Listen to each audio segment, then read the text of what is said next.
Lalu bagaimana kalau kemudian terjadi situasi ini? Bagaimana kita harus mengakhiri kegalauan dan kemudian menjadi tangguh melanjutkan perjuangan? Yang pertama, kalau ini kaitannya dengan mendudukan kematian dan perceraian. Bahwa kematian, perceraian, kesakitan, apalagi kelahiran, apapun itu sebenarnya, itu adalah hal yang sunatullah pasti akan ada dalam kehidupan kita. Kalau sesuatu yang menimpa kita atau kejadian kita alami itu kita rasa sebagai sesuatu yang berat atau sulit, kemudian kita mengenalnya sebagai ujian, maka ujian itu adalah kelaziman kehidupan. Artinya, selama ada hidup, pasti di situ ada ujian. Itu menjadi kepastian, karena Allah sendiri mengatakan di dalam Al-Baqarah 155 sampai ini 157 ya, dengan kalimat-kalimat yang sangat jelas di situ, dengan penekanan. Seperti misalkan yang ini, walanabluwannakum. Di sini menggunakan lam takkid, nun tasdid yang menunjukkan penekanan ya. Sungguh benar-benar niscaya kami akan menguji kalian. Jadi ujian itu pasti memang akan diberikan, baik dalam bentuk ketakutan, kelaparan, kekurangan harta, kehilangan jiwa, makanan, buah-buahan. Itu sunatullah begitu. Lalu yang kedua adalah jadi setelah kita paham mana urip ya pasti gak iso nih, terus urip berharap hanya senang-senang tak, tidak bisa, tidak mengalami ujian itu tidak bisa. Meskipun ya misalkan ibu melihatnya kok tapi kok keluarga itu kok ibu itu kok ustadz itu kok ustadzah itu kok kelihatannya kok hidupnya kok nggak pernah ada ujiannya gitu misalkan ya. Tidak selalu kemudian episode perjalanan hidup orang itu kita tahu semuanya kan begitu kan ya. Jadi bisa jadi justru memang kita diperintahkan oleh Islam itu justru berlakulah itu meskipun kita sebenarnya kekurangan nampak cukup, nampak kayak sampai orang mengira kita itu kaya, itu malah keutamaan.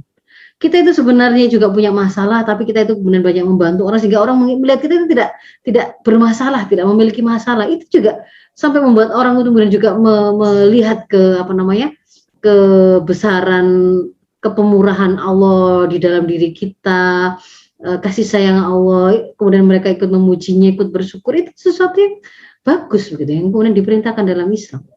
Jadi nomor satu tadi itu sebenarnya memang kehidupan apapun, siapapun pasti ada ujiannya gitu. Jadi jangan khawatir kok kayaknya kok saya yang diuji, enggak, semua orang pasti diuji, siapapun itu. Dan sudah diberikan sebuah penjelasan, ujian terberat itu ujiannya para nabi dan rasul.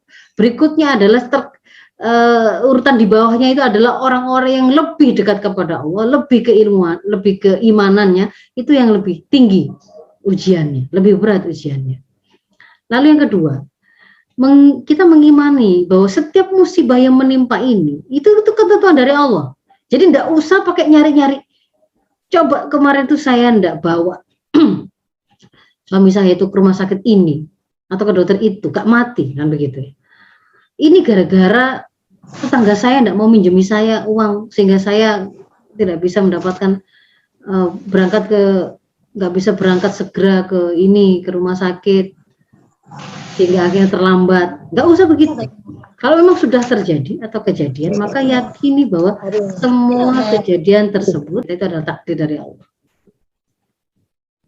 Kullu nafsin dha'iqatul maut wa nabluwakum bisyarri wal khairi fitnatan wa ilaina turja'un. Jadi yang menguji kita itu ketika kemudian Allah mengatakan semua jiwa pasti mati, kita itu akan selalu diuji dengan syarr wal khair sebagai sebuah ujian. Itu siapa? Di sini nabluwakum ini nahnu ya, kami, Allah itu yang menguji, bukan yang lain-lain. Itu yang mendatangkan itu tuh Allah. Yang mendatangkan kematian itu juga Allah. Yang menguji dengan mendatangkan keburukan dan kebaikan sebagai cobaan itu juga Allah. Allah lah pemilik segala kerajaan ini. Dia yang punya kuasa mendatangkan apapun, menjadikan mati dan hidup, menguji kita supaya kemudian bisa diketahui mana yang paling ahsanul amala. Itu Allah. Jadi nggak usah nyari siapa yang salah di sini dalam musibah saya ini. Ada campur tangan siapa, salah siapa. Kemudian kita Kalau apa kita mau hendak mengurangi rasa kepedihan dengan cara begitu, tidak, itu bukan malah menyelesaikan, tambah galau, nggak selesai. Maka yang kedua adalah imani bahwa setiap musibah yang menimpa kita adalah takdir dari Allah. Lalu yang ketiga, yakin bahwa di balik takdir itu pasti ada hikmahnya, ada kebaikannya, dan kita yakin bahwa apa yang sudah dipilihkan oleh Allah itulah yang terbaik. Kita itu kan memang diperintahkan oleh Allah untuk berdoa, meminta. Saya minta A, ya Allah, gitu kan ya. Dan Allah kemudian menjanjikan, ud'uuni astajib lakum. Kamu doalah kepadaku, minta padaku, nanti akan ku kabulkan, kan begitu kan ya. Berarti sebenarnya kalau kemudian saya berdoa, saya minta A, ya Allah, kok kemudian nggak beri B? Sebenarnya dua-duanya ini kalau kita pahami bagi seorang mukmin, kalau kemudian kita minta A lalu Allah kabulkan, itu artinya Allah menyetujui apa yang kita minta, Allah meridhoi, kemudian kita diberi. Tapi kalau kemudian Allah itu kemudian memberikan kita B, itu kan sebenarnya Allah memilihkan kita sesuatu yang lain, tapi pilihan Allah itu ya pasti terbaik lah, Allah yang memilihkan. Kita mau pilihan kita diamini, dikabulkan oleh Allah, atau kemudian Allah memilihkan sendiri skenario yang dua-duanya adalah baik. Kemudian yang keempat, meyakini bahwa ujian yang diberikan Allah, apapun itu pasti bisa kita hadapi. Dalam kemampuan kita untuk menghadapinya. Kalau ujian itu mau diberikan pada kita, berarti kita itu dimampukan Allah untuk menghadapinya. La yukallifullahu nafsan illa wus'aha, karena Allah itu tidak akan membebani seseorang kecuali dengan kesanggupannya. Jadi yang merasa diuji dengan anak buahnya gitu ya, pasti bisa Bu, lulus dengan banyak anaknya tadi. Yang lama menikah, enggak ada, belum hadir anak, pasti bisa lulus dengan ujian itu. Yang kelima, sebenarnya ternyata bagi seorang mukmin itu enggak penting apa yang terjadi atau menimpa dia.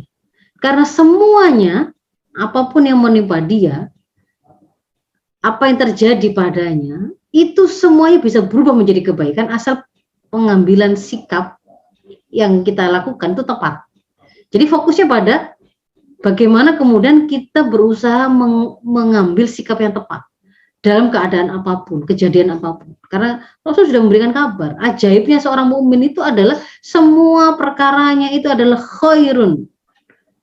Inna amrohu kullahu khairun. Semua perkaranya, urusannya itu menjadi kebaikan bagi dia. Yang itu enggak terjadi kecuali pada seorang mukmin. Bagaimana caranya? Kalau dia mendapatkan kesenangan, dia bersyukur, maka akan jadi kebaikan. Kalau dia merasa mendapatkan kesusahan atau ujian, dia bersabar, maka itu jadi kebaikan. Jadi di sini nomor 5 ini lebih kepada penekanannya pada berarti fokus pada berusaha untuk memilih sikap yang tepat, melakukan sikap yang tepat. Kalau kemudian itu ternyata terkait dengan ujian, maka sikap yang tepat itu adalah sabar. Wa in asabatu dharra sabara. Kalau dia ditimpa kesusahan lalu dia bersabar, fakana khairul lahu, maka itu akan menjadi kebaikan bagi dia. Sabar itu dalam 3 bentuk, ya kan? Sabar untuk bertahan dalam ketaatan. Jadi dia meskipun susah, berat, rasanya itu sulit begitu ya, tapi dia kemudian tetap bertahan untuk melakukan ketaatan, itu namanya jenis kesabaran pertama. Kesabaran yang kedua itu adalah terus bertahan untuk tidak sampai melakukan kemaksiatan. Meskipun susah, meskipun diajak orang, meskipun ditinggalkan oleh teman-teman, karena kalau dia nggak ikut maksiat itu tadi, nggak ikut zina, nggak ikut homer, nggak ikut trek-trekan atau apa, dia akan kemudian dikucilkan atau apa, dia tetap bertahan untuk tidak melakukan itu, tidak melakukan maksiat. Itu adalah bentuk jenis kesabaran yang ketiga. Sementara kedua, yang ketiga, kalau kemudian tertimpa qadha Allah, takdir Allah yang itu apapun bentuknya, baik dan buruk, senang atau susah dalam pandangan manusia, berat atau ringan dalam pandangan manusia, dia kembalikan dan dia yakin itu berasal dari Allah, bukan yang lain-lain. Kalau memang itu adalah qadha Allah, qadha itu adalah bukan bagian dari ikhtiar manusia, bukan karena manusia manapun itu yang membuat itu, karena Allah yang memang kemudian memaksakannya pada kita, maka kita kembalikan baik dan buruknya itu adalah dari Allah.